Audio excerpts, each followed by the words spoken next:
Hello friends, स्वागत है आपका आपके अपने यूट्यूब चैनल इंटर्न लर्निंग के अंदर। और हम पढ़ रहे हैं BSc first year organic chemistry के अंदर फंडामेंटल ऑफ ऑर्गेनिक केमिस्ट्री, जिसके अंदर हम लास्ट वीडियो में हमने बात की थी आई इफेक्ट और उसके टाइप्स के बारे में अंदर। और आज हम बात कर रहे हैं एप्लीकेशन इफेक्ट के बारे के अंदर। तो इसके अंदर सबसे पहले हम बात करते हैं एसिडिक स्ट्रेंथ के बारे में, कंपैरेटिव स्ट्रेंथ। एसिडिक स्ट्रेंथ को हम लिए इक्विलिब्रियम का यूज़ करते हैं। इक्विलिब्रियम की पोजीशन एसिडिक स्ट्रेंथ को मेज़र करते हैं। जनरली हम कुछ इस तरह से लिख सकते हैं, एसिडिक जो इक्विलिब्रियम के अंदर एसिड को एस नेगेटिव की टर्म में ब्रेक करके। और उसके लिए जो इस इक्वेशन के लिए के है जो कि एसिडिक कांस्टेंट है लिख सकते हैं एज यू नो, ठीक है। और पर्टिकुलर किसी एग्जांपल के लिए बात करते हैं। सपोज कीजिए हमारे पास कार्बोक्सिलिक एसिड है, वो उसको हम H2O के साथ इक्विलिब्रियम के अंदर प्रेजेंट करते हैं, तो हमारे पास कार्बोक्सिलेट एनायन प्लस में हाइड्रोनियम आयन के अंदर ब्रेक होता है ये, ठीक है। जिसके लिए के ए जो कि एसिडिक कांस्टेंट है उसको हम लिख सकते हैं कुछ इस तरह से, प्रोडक्ट बाय रिएक्टेंट, ठीक है। H2O is in excess. और इसके लिए के ए की वैल्यू है वो यहाँ पर आप देख सकते हैं कि H3O पॉजिटिव की जो कंसनट्रेशन है उसके डायरेक्टली प्रोपोर्शनल है, ठीक है। मतलब जितनी वैल्यू इसकी होगी, जितना ये बनेगा उतना ही एसिडिक जो स्ट्रेंथ है वो ज़्यादा होगी इस RCO3H की। मतलब क्या है, इसकी जितनी वैल्यू होगी उतनी ही डिपेंड करेगी इस के ई की वैल्यू, ठीक है, इसके ऊपर। तो जितनी ज़्यादा इसकी वैल्यू हमें निकलेगी इस इक्वेशन के लिए, अगर इसकी वैल्यू हाई होती है तो हम कह सकते हैं कि जो एसिड है हमारे पास वो क्या होगा, स्ट्रॉन्ग होगा, ठीक है। और अगर इसकी वैल्यू हमारे पास तो हम कह सकते हैं जो हमारे पास जो एसिड है वो वीक एसिड है, ठीक है। और यहाँ पर एक और बात की, जो एसिडिक स्ट्रेंथ है वो डिपेंड करती है इस RCOO नेगेटिव की स्टेबिलिटी के ऊपर। क्यों डिपेंड करेगी, क्यों पर देखिए H3O पॉजिटिव की कंसनट्रेशन पे रखी के की वैल्यू, ठीक है। और जितना ज़्यादा बने, ये ज़्यादा कब बनेगा जब कि RCOO नेगेटिव है वो स्टेबल होगा। इसकी स्टेबिलिटी के लिए इस पर दो ग्रुप हम लगाए जा सकते हैं कि एक आई इफेक्ट शो करता हो, दूसरा है वो माइनस आई इफेक्ट शो करता हो। जब माइनस आई इफेक्ट ग्रुप को हम इसके ऊपर लगाएंगे तो सपोज के लिए हमने लगाया इसके ऊपर क्लोरीन Cl, ठीक है, इस ग्रुप के ऊपर है, तो जो है वो माइनस आई इफेक्ट शो करता है। और वो अपनी तरफ जो इसकी जो नेगेटिव चार्ज है उसको क्या है अपनी तरफ अट्रैक्ट करेगा, ठीक है। और इससे क्या चार्ज है हमारे पास वो डिस्पर्स होना स्टार्ट हो जाएगा, इसे कम होना, इसकी वजह से ये जो क्या है कार्बोक्सिलेट एनायन है वो क्या होगा, एक स्टेबल होने लगेगा। और स्टेबिलिटी होने की वजह से ये ज़्यादा बनेगा और ये भी, और इससे क्या एसिडिक स्ट्रेंथ इसकी ज़्यादा हो जाएगी। सपोज हमारे पास दूसरा case minus I effect show लगा हुआ हो यहाँ पर, अगर माइनस आई इफेक्ट यहाँ पर लगा हुआ होगा कार्बोक्सिलेट एनायन के ऊपर, वो इसके जो नेगेटिव चार्ज है वो देखिए प्लस आई इफेक्ट क्या है, इलेक्ट्रॉन्स को अपनी दूसरा रिपेल करते हैं, ठीक है। उसके अंदर क्या माइनस आई जो चार्ज है इसके ऊपर वो इंटेंसिफाई होने लगेगा, ज़्यादा होने लगा, जिसकी वजह से इसकी स्टेबिलिटी है वो डाउन होनेगी। स्टेबिलिटी डाउन होने का मतलब क्या है, इसकी एसिडिक स्ट्रेंथ है वो कम होगी।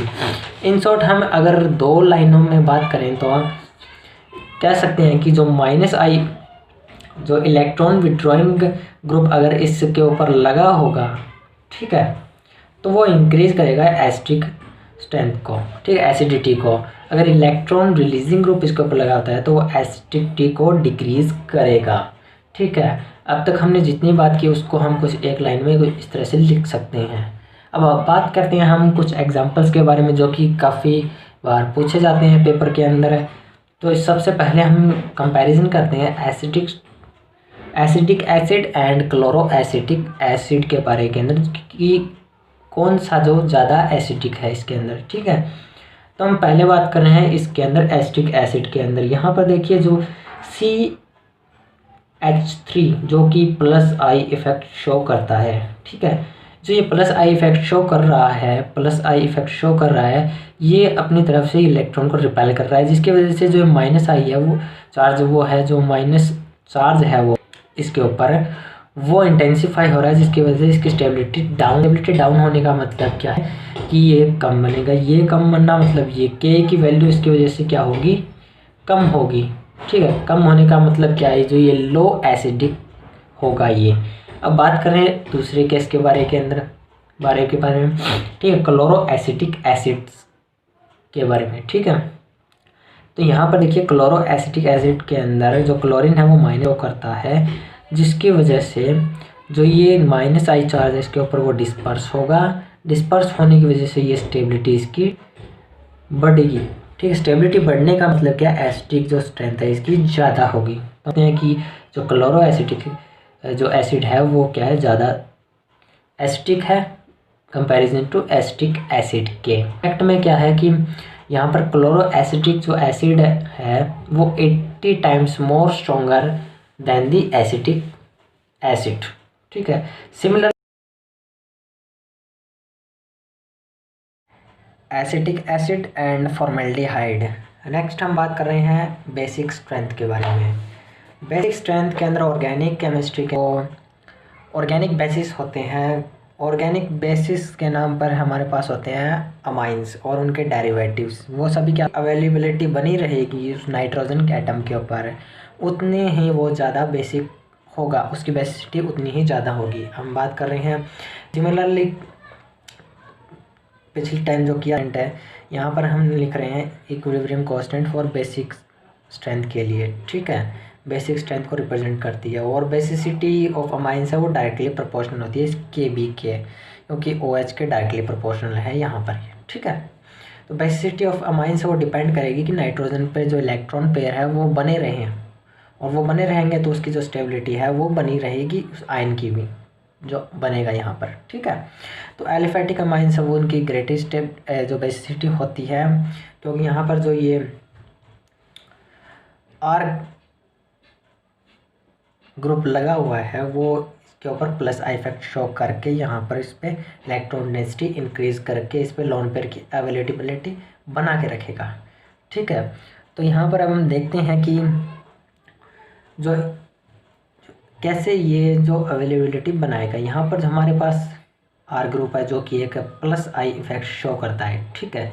ये प्लस आई इफेक्ट शो करने की यहाँ पर इलेक्ट्रॉन डेंसिटी अपनी तरफ से ये क्या करेगा, इलेक्ट्रॉन रिलीजिंग इफेक्ट शो कर रहा है। इस पर इलेक्ट्रॉन की जो अवेलेबिलिटी है वो बना रहा है। इलेक्ट्रॉन अवेलेबिलिटी बनाने से क्या है, यहाँ पर जो एच पॉजिटिव है ये इसके ऊपर ये अटैक आसानी से कर सकता है, और यहाँ पर बॉन्ड बना के इस पर प्लस चार्ज आ जाएगा, ठीक है। ये प्लस चार्ज भी क्या है, इस जो प्लस आई इफेक्ट है यहाँ पर आर ग्रुप का, उसकी वजह से ये स्टेबलाइज करेगा। मतलब क्या है कि ग्रुप इस नाइट्रोजन पे लगा है वो क्या कर रहा है, इसकी स्टेबिलिटी को इंक्रीज कर रहा है और ये प्लस आई इफेक्ट शो कर रहा है। अब हम जनरली बात करना चाहें जनरल केस के अंदर, तो यहाँ पर बी है, बी कोई बेस है। अगर बी कोई बेस है तो अगर बी के ऊपर इंक्रीज करता है बेसिक स्ट्रेंथ को, ठीक है। अगर हम इसके ऊपर इलेक्ट्रॉन विथड्रॉइंग ग्रुप लगाते हैं तो वो डिक्रीज स्ट्रेंथ को, ठीक है। और on the basis of I effect हम क्या है बेसिक स्ट्रेंथ का ऑर्डर कुछ इस तरह से देख सकते हैं। पर यहाँ पर ध्यान रखने की ये बात है कि 3, 2 डिग्री और 1 डिग्री अमाइंस है यहाँ पर, ये सिर्फ आई इफेक्ट के बेसिस के ऊपर इसका ऑर्डर दिया गया है, ठीक है। अगर आई इफेक्ट के साथ इसके ऊपर और सारे काफ़ी सारे इफेक्ट हैं वो डिपेंड करते हैं फैक्टर है इसकी बेसिक स्ट्रेंथ के ऑर्डर के ऊपर, ठीक है। तो ये हम कह नहीं सकते हैं कि जनरल ही 3, 2, 1 होगा, ये डिपेंड करेगा और काफ़ी फैक्टर पर। अगर हमसे ये कहा जाए कि सिर्फ आई इफेक्ट के ऊपर बताइए तो यहाँ पर हम कह सकते हैं कि ये ऑर्डर होगा। और अब तक हमने जो किया बेसिक स्ट्रेंथ के बारे में उसका हम एक लाइन के अंदर कुछ इस तरह से बता सकते हैं। Comparison of basic strength of ethyl amine and acetamide.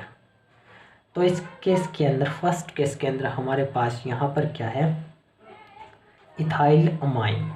Ethyl amine के ऊपर जो ये इथाइल ग्रुप लगा है वो प्लस आई इफेक्ट शो कर रहा है, इलेक्ट्रॉन रिलीजिंग इफेक्ट शो कर रहा है, जो कि इसकी लोन पेयर अवेलेबिलिटी इसके ऊपर बढ़ा रहा है। Due to plus I effect of C2H5 high electron density of nitrogen, thus this increase the stability of amine, ठीक है।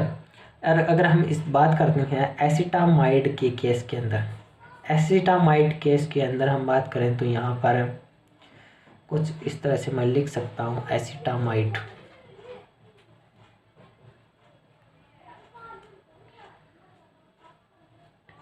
तो इस एसिटामाइड के अंदर जो लोन पेयर है वो यहाँ पर रेजोनेंस के थ्रू क्या होता है, डीलिक्वलाइज हो जाते हैं, जिसकी वजह से क्या है, इस नाइट्रोजन के ऊपर जो इलेक्ट्रॉन, जो ये लोन पेयर अवेलेबिलिटी है वो कम हो जाएगी। As the result electron density decreases on the nitrogen atom and इस बेसिसिटी जो कैरेक्टर है वो भी डिक्रीज हो जाएगा इसके साथ। ठीक है, तो ये थे एग्जांपल्स हमारे पास है।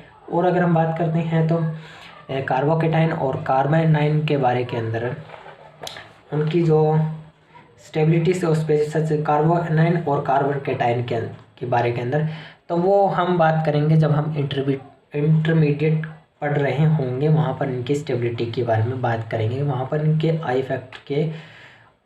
इफेक्ट के साथ के अंदर बात करेंगे, वहाँ पर इनको अच्छे से एक्सप्लेन करेंगे, क्योंकि वहाँ पर हम कार्बोनाइन और कार्बोकेटाइन के बारे में भी जान जाएंगे। अगर आज का लेक्चर यहीं तक, अगर आपको वीडियो अच्छी लगी है तो आप चैनल को सब्सक्राइब कर लीजिए, वीडियो को लाइक कर दीजिए और शेयर करना न भूलें। Thank you very much for watching the video.